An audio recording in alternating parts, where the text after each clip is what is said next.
I'm Elle Keaton, and I write romantic suspense and contemporary romance for the And most part.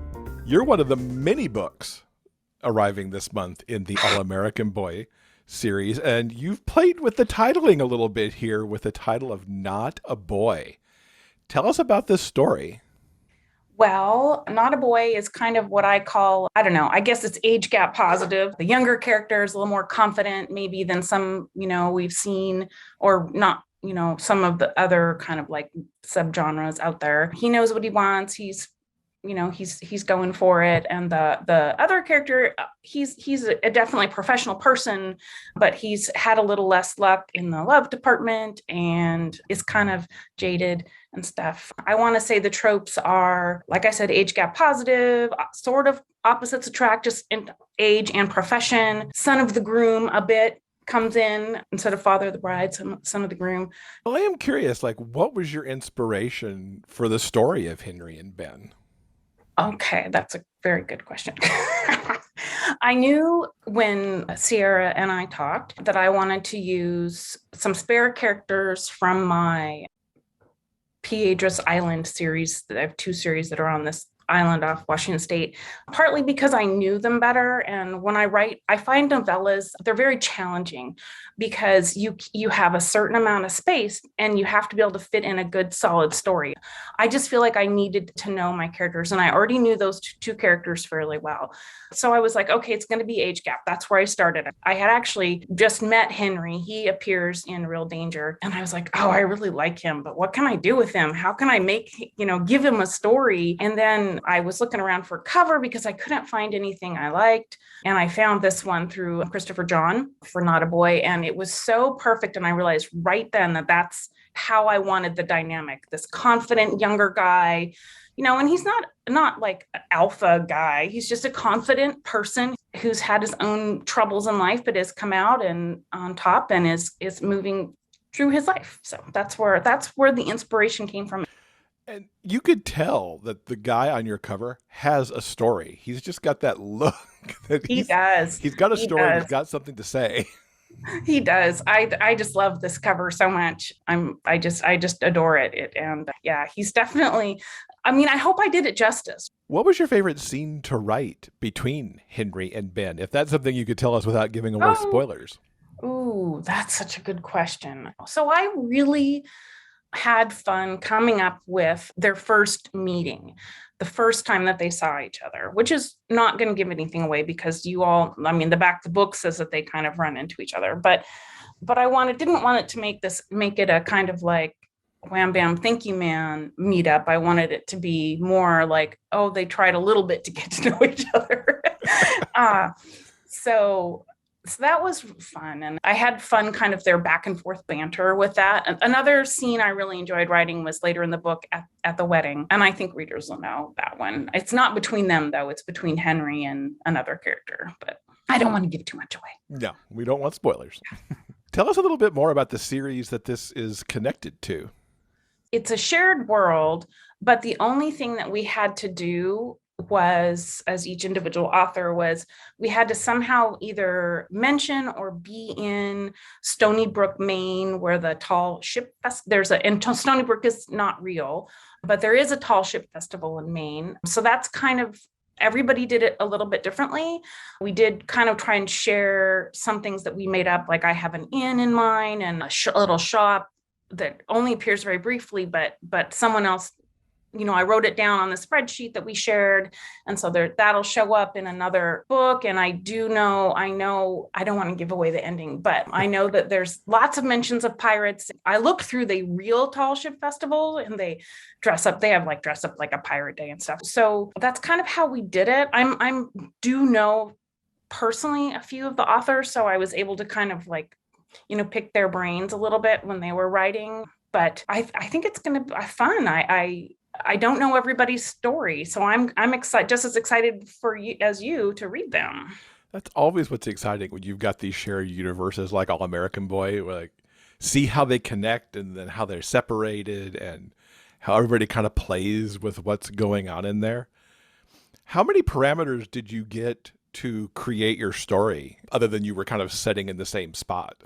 Well, none really. I think there's all different, but all genres could be there and, could be represented. Really, this tall ship festival mentioning is the most important thing, and novella length. So not really anything over like 45. I don't think any of them are over that. I think they're mostly right around 40, and mine's just around 32. So that was really it. What kind of drew you into wanting to be part of this collection? I've always wanted to write in like a shared world. And, I've definitely kind of put my interest out there. Funny story is I did apply to be part of the one that Serena Bowen did a while Hmm. back. Yeah, Vino and And Veritas.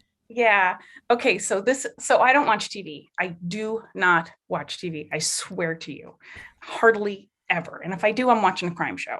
So I sent in my little thing and I spent a lot of time on it, which is fine. And then I was told no, which was also fine because I know a lot of people applied and I wasn't really concerned about that. But then, like 2 months later, I was watching Schitt's Creek, and I basically wrote the same plot line as the one where he sneaks into the cabin. I mean, like, it was scary. I'm looking at this going, oh my gosh, they think I didn't know, or that they also, I was horribly embarrassed, but also it was pure chance. So it was funny anyway.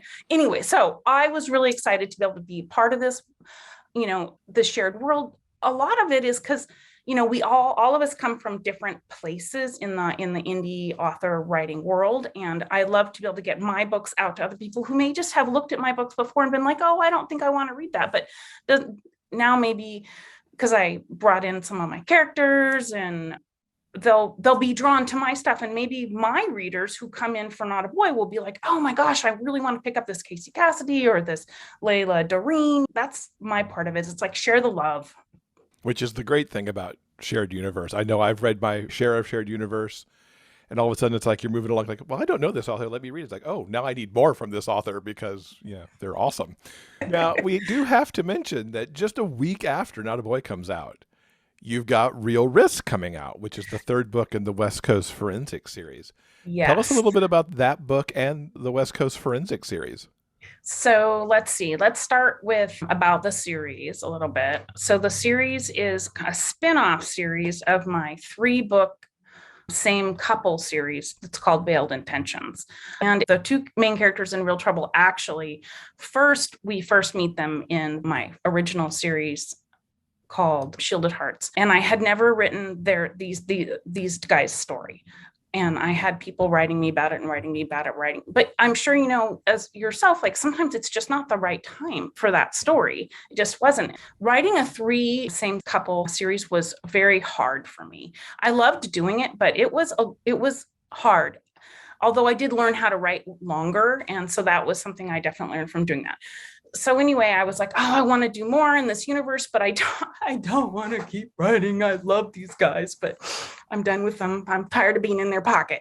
So I was like, okay, it's time for Danny and Soren's story. And so and I brought them to the island, and that's how it got started. And so Real Risk is a character. One of the characters have been around, both of them really, but the man on the front, who's Devin, he's been in since the very beginning of Veiled Intentions. You almost see him on the very first page. I can't remember it's the first page, but it's close. And he's a firefighter, the only paid firefighter on the island, because most of these little places for real only have volunteer firefighters. So Yeah. there's usually just one paid person. So he's the firefighter. And then of course, I have my West Coast forensics guys who I'm having slowly move up to the island because I'm tired of flying them back and forth. And right. And so Kimball is the other character, and he's in his late 50s. He was an ATF agent. He opened his own business with another character that we see off and on. And that's how they meet. Kimball comes up to the island to help investigate a series of fires. There's a lot of fire on my island. So Don't burn the island more down. after this. I know, right? So that's how they meet, and they kind of dance around each other for a while. They're not necessarily looking for a relationship with each other, for sure, right? And so basically, fire's happening again, and it's arson, which is a really hard thing to investigate. Actually, I did a lot of my own research writing this book about arsonists. and the psychology behind arson, the kind that's not for money, which is mostly what arson is. And even that is very hard to investigate and identify. That is how they meet and how they get together. And it's a longer story. It's a slow burn story just because of who they are and how the story played out. And I really had a fun writing it. These guys made me laugh a lot. And it's like suspense, right? So that's really not the point, but they did make me laugh. So Well, you need those tension breakers too. yeah. In those Yeah. suspense books, whether it's humor or just the moment where they get to, have a moment to themselves or whatever that is. It's great Right. that they get that Like that the one that breath. character, yeah. Like so Devin, the character on the front, he's more, I don't want to say laid back, but he definitely has a worldview that's just like whatever happens, happens. And he doesn't spend a lot of time worrying about stuff. And then the other guy is like, he's always dating inappropriate, way too, like, even not even just like years too young, but just emotionally too young of men, right? And so that's a kind of a point that's they get a lot of mileage out of that, teasing back and forth and stuff. So Oh, that's fun. it was really fun to write. I have a few more pages of edits to do, but I'm super excited. Almost ready. Almost out the door. It's been sitting there for, I don't know, a long time. Since October, I guess, is when I started. Wow. Yeah. Is there anything else you can tease us about what's coming next a little later in the year once Real Risk gets out there and everything? Well, I have another shared universe book, and I'm going to write a rock star book, which I have never done before. And I do have the cover image, but I can't show you. It's going to be in Road to Rocktober, and that comes out in October, I believe. It's a bodyguard romance, but it'll be fun. I'm super excited for it. And then in late September, I'll have Real Hazard, which is the one after Real Risk. So this is like, you heard it first. It's a gay for you, single dad, demisexual trope, and it's Foster. So if anybody that knows my stuff, it's Foster and then Dutch, who's a cook on the island and has this little girl named Hazel, which is kind of where I got Hazard from, but also there's other stuff that happens because there's always somebody, something happens and I don't want to give it away, but that's who it's coming. And I'm really excited. I've had these two simmering since I'm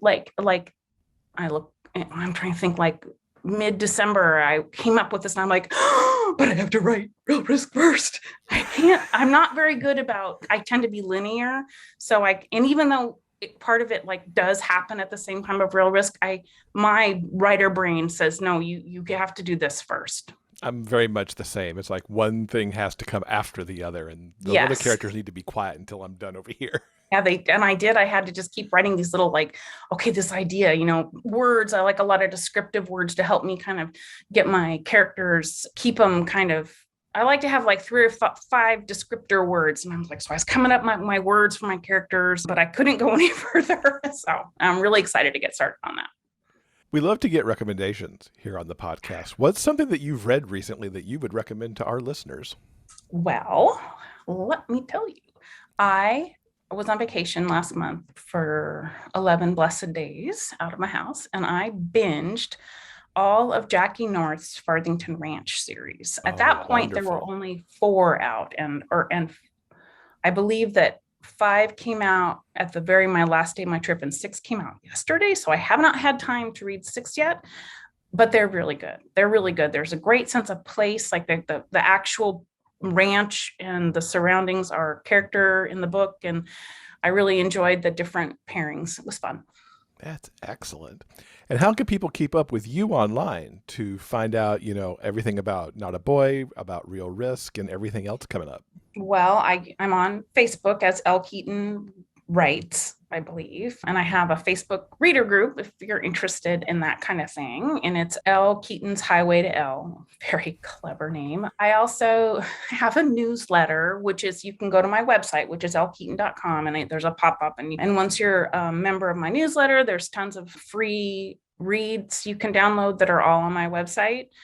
Different like outtakes or shorts, or even a couple old stories that I never pursued any further are there. So, and Goodreads and BookBub and all those places, I'm definitely repped there. We will link to all of these things in our show notes so people can easily find them. Thank you so much for coming and talking to us a little bit about Not a Boy and Real Risk. Oh, thank you for having me.